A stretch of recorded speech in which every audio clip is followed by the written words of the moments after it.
McGregor wants a plea deal. Would that allow him to completely avoid jail time?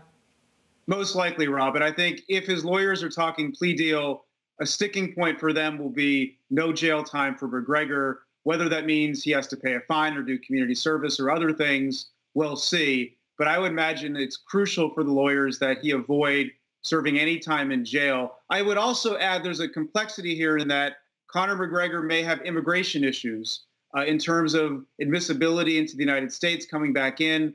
When one pleads guilty to a crime, it can complicate their immigration status. So that could be another issue that his attorneys are mindful of.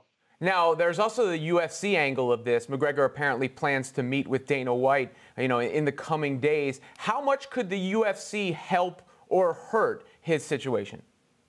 Well, I think in terms of the prosecution, they wouldn't play any kind of significant role in that.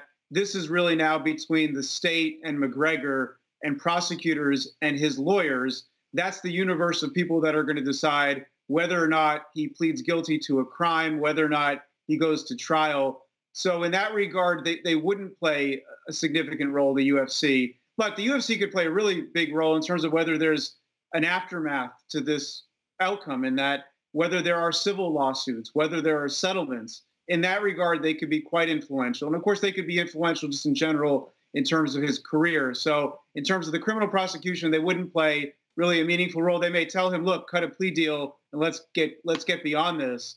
But they're really a significant player in terms of the civil law aspects.